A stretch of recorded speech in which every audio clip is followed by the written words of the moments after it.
What's going on, everybody? Welcome to IT Security Labs, and today we are going to be completing CyberLens from Tryhackme. This is supposed to be a Windows machine, and our main goal is to break into this machine and learn some cybersecurity skills. So if you're interested in learning hands-on cybersecurity skills and how exploitation works in this case for a Windows machine, join me in this path as we find out how to break in and see if we can do it in a timely manner. So I already started the machine. It's called CyberLens. Can you exploit the CyberLens web server and discover hidden flags? That's our main goal here.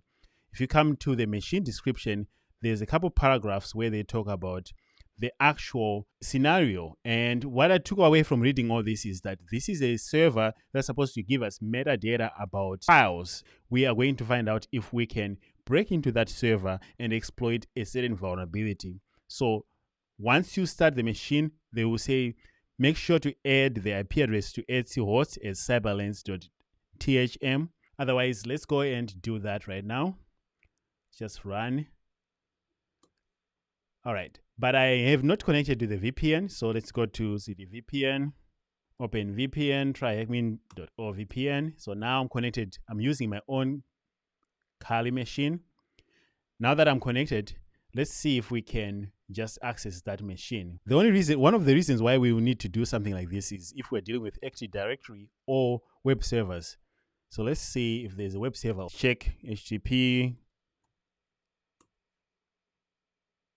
All right, so it looks like it's resolving to a web server. This is typical for most hack the box, Tryhackme, CTF machines. There's always a web server somewhere. So we know that there's a web server, but let's go ahead and run a scan anyway. Make the CyberLens. All right, Nmap. Let's just do a quick Nmap scan. Actually, now that we know that there's an IP address there and there's a web server, let's do a full scan. Let's say, hey, Nmap, can you scan for all the ports, please? This is very loud, by the way. So if you're going to be running this in production, be ready for a ton of noise. So this PP saying scan for all the ports. SV service version, SC default scripts. And right away, we notice that we have port 80, 445, 139. This is pointing to a Windows machine. 3389 RDP is even enabled here. So we should be able to RDP into this if the user that we get access to has RDP access. And let's let it run. While it's running, I'm going to interrogate the site that we saw earlier, because what's going on with this? When I look at this, I'm looking at what kind of platform did they use to make this site. So this copyright by free HTML templates doesn't give me anything. Most of the time for CS, things like this, it might be a CMS server, content management system, or some custom application. If I come down here, I have the ability to upload files, so I can browse. Let's go and see if I can upload a random file. Commands.txt. I don't even remember what's in there, but hey, let's get metadata for that. Did something happen? Yeah, there we go. It's saying, oh yeah, here's the stuff. So this reminds me of the PDF parsers that we've attacked on this channel in the past, where usually when it's a CTF and it's some tool that accepts files, there is a way to break into it, mostly because it's accepting input from us.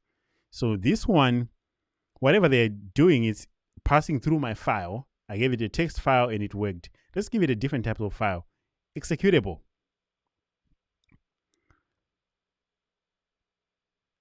All right. It really passed my executable. So the next question is, can I give this thing an executable? And does it just execute it when it's passing it? Let's do that again.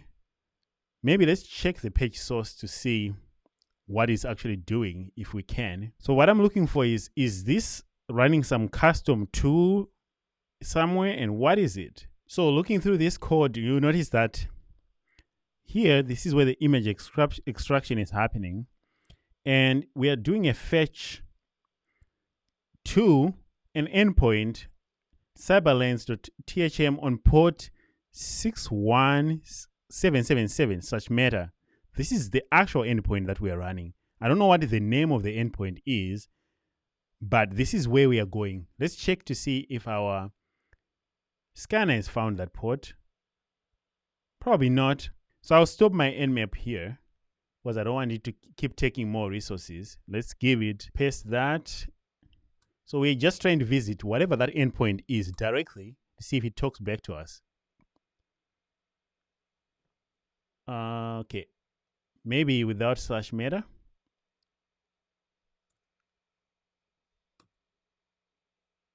All right, finally we have something. So here is probably some API documentation information about it. For endpoints, please see, and we even have Apache Ticker 1.7 server. So immediately, I'll copy that, and I'll type exploits. Hey, Google, tell me any exploits that are there. Here's command injection. We like that a lot. Here's another one from ExploitDB. This is a Metasploit module. I think I'm going to try without Metasploit. That way, we actually do things by hand, but if we get stuck, we will go the Metasploit route. But right now, I'm going to say I'll use without Metasploit. Here's a GitHub. All right.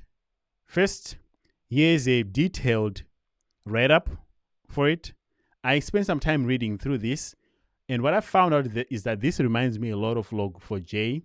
The server is a vulnerability where in one of the image headers, one of the headers that we send to the server, we can send it in a specific way, and it will actually execute code for us on the machine. So there's a vulnerability, and as you can see on this example here, they are actually just sending a curl and specifying a header, tickers OCRT, that entire path, and this will just execute calc on the system. So technically, we can call any application on this one and be able to run commands because it allows us by modifying this header and this path here. And there is a module for it, for Metasploit, which should work right away, but we won't run that for now. Let's look at others. Okay, it looks like the same one. Yeah, this looks identical to what we have. So we'll probably go with this. If I were going for the OSCP or something that doesn't require Metasploit, I'll probably go for this one. So this looks like they're talking about Metasploit, but they also ran their custom script here. Apache Ticker 1.7 server is running 1.7. So we are on the right path. So let's borrow this exploit script from here, and then we'll just see if we can gain access manually without having to use Metasploit. Nano exploit.py. Let's put it in here. Let's do a quick look, make sure that we're not getting infected. Here's this is a POC command injection. It's using sys request. All right. We might need to modify this to make it work, but I don't see anything that might be loading anything external that would be bad here. So let's go ahead and xy python exploit.py. All right, it tells us, hey, python exploit.py localhost 998 calc.exe. So we need to point to our port that we have. So here, this is where it gets interesting. Is this specific port here. So the POC is showing us a different port, but it's really this one. Let's see. If we get it, nothing. Oh, it's who am I? It's Windows, by the way. Let's see who we are. Why are we not getting anything back? Let's use a fully qualified domain name.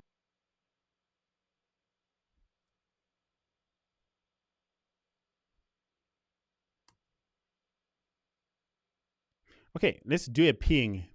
So I'm going to open a new tab here, and let's do TCP dump. Before I do that, let me find out what is the interface that I'm listening on.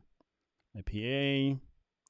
So I want it to be turn 0. So I'm going to do a TCP dump to listen for ICMP traffic on this interface. All right, so we are listening for ICMP traffic. Let's come back here. say, hey, I would like you to run a ping for this IP address. If we see pings coming back, we are good. My goodness, we have command execution. So that was a good test since I wasn't getting real results. As you can see, I'm getting a response by pinging myself in here. So now that we can ping ourselves, let's get ourselves a reverse shell, shall we? Because that's all I care about here is give me a reverse shell quick. So let's go to revshells.com. Give it my IP address. This is going to be Windows. I want a, do I want PowerShell on this? I have to think, do I want to get a reverse shell right away, or do I want to drop a binary on disk and execute it? All right, so let's just do a Windows reverse shell quick. Shell is going to be a PowerShell. Hope that runs. Then it will just be a straight reverse shell. So just modify the command. All right. If PowerShell doesn't work, I guess we'll drop a binary to disk. But for now, let's open a new tab, paste it there. That's our listener using the bed port and all. Okay. Now let's run it. Let's see. Nothing. So this is common when we have the, I think what's happening here is PowerShell is not liking this. I don't want to put double quotes here. Single quotes should be fine. Let's generate a binary, drop it to disk, and then execute it. Because I can try the base64 one, or maybe let's try base64 encoded PowerShell before we go any further here. It should work. We know we can ping, so we should be able to execute PowerShell as well. And bam.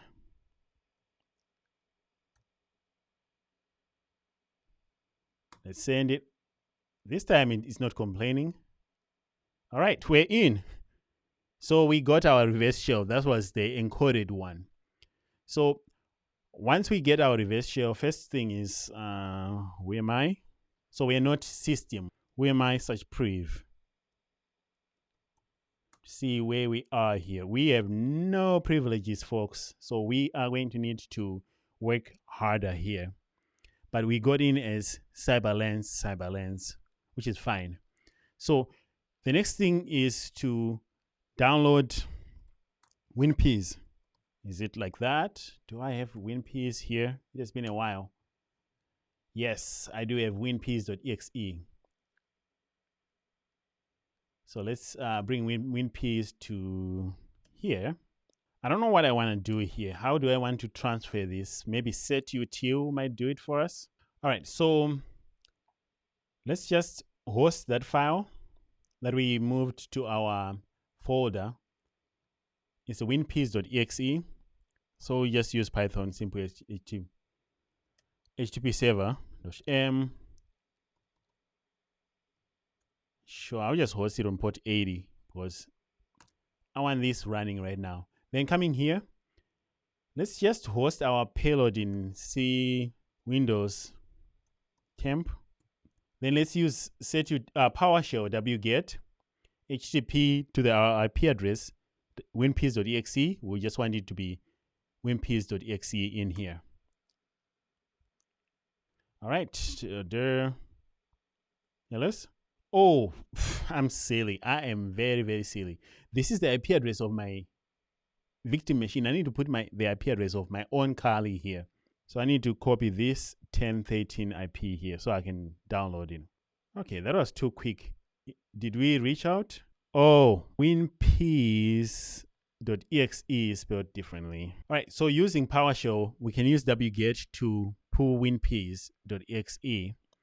And as you can see, I was trying here for a second, but we are hosting WinPs in this folder. We started with Python 3 HTTP server, and then we just need to go back to our victim machine and run a wget command to go to our attacker IP address, finding WinPs with the correct spelling. My previous attempt, I had the wrong spelling. I renamed my WinPs. and I'm outputting it here as w.exe. If I do it there, what? We got a 200 here.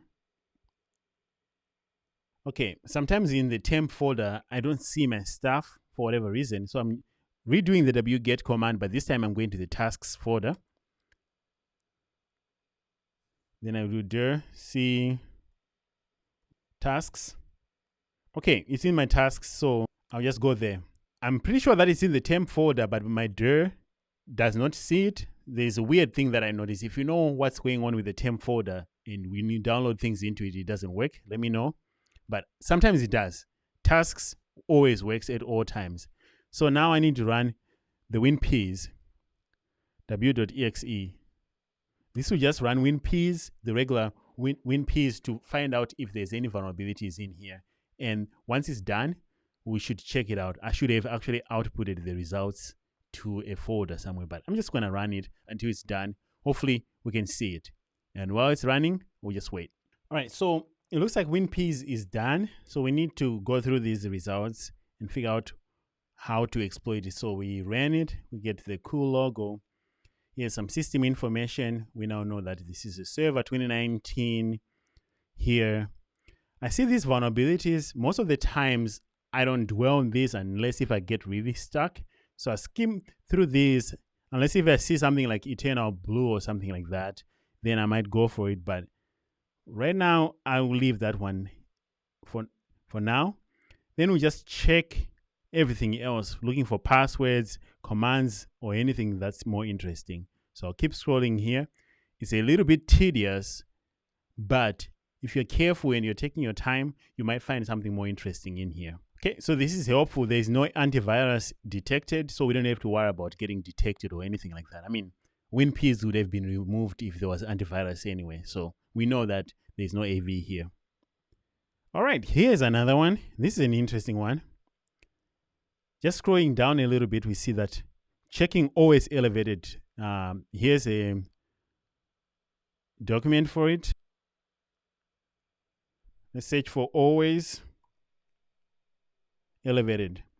If these two registries are enabled, then users of any privilege can install, execute MSI files as NT system authority. So you can use Metasploit payloads adding another user. MSI Venom path add user path is goes to the file is going to be MSI. Using the MXC won't be prompted. Okay, I don't want to add a user. I want to get a reverse shell directly a system. So what I would do is I'll come back here. Let's stop this one. Let's generate a payload using MSI Venom. First, let's do an IPA. Grab our IP. So we generate an MSI file, but this time we just want it to be revdet.amsi. So what we're doing here is saying MSI Venom, give me a Windows 64-bit binary that will use shell reverse TCP because I don't want to use Metasploit at all. So I just use regular shell. So local host is that. The port is 443. Sure, let's keep the port. It's an MSI file. And this should give us a reverse shell as system if it works. And while it's generating, naked for 443. That way. Oh, come on. Okay, I'm already using it. I guess I will use quad 43. All right. So now what that means is I need to regenerate this. I don't trust that. Just say rev2 just in case. Then we will need to get it to that machine as well. So with our rev2.msi done, let's host it. Let's go ahead and host it using Python. So Python 3, port 80, then come back to the victim. And let's just do this. In our tasks folder, I tried to download a few different options, including rev2.msi. So this time I'm saying, hey, give me rev2.msi into here. If I do it there, see rev2.msi. Now let's run it. We can just use msi exec, just like this. msi exec in quiet mode, run. don't pop up anything. And hopefully that gives us a callback. Yes. So we're listening here. And as you can see, we got a callback. Who am I? Who am I? We're NT system. So that was easy. I just had a couple problems with making sure that I was actually hosting the correct file. But rev2.msi is the same file that we created when we're using MSF Venom. And then we used PowerShell wget to get it here. And then we just executed it. Since always elevated is there, any MSI file that we run, it will always run. So with our system shell, let's go and get our flags. I hope that's what it's named. What is this flag called? Oh, user.text. Okay, here's our user flag. So we need to go and grab the admin flag as well. So copy that. Give it to Tryhackme. Submit. That was a correct flag. So next we go to the administrator. cd.1.2/desktop. What's on this desktop? Admin.text. Yeah, there's no way I could have guessed that they changed the flag names. All right, we got our final flag. So what's the takeaway here? Make sure to update your software. Make sure that your systems are up to date, because then that vulnerability would have been patched. And always elevated is bad idea when you are running systems. So make sure that you disable always elevated. Maybe specify specific user that can do that. Otherwise, we finished the room and we did not use Metasploit. So that was really great. And I hope you enjoyed it. I hope to see you next time. And thanks for showing up.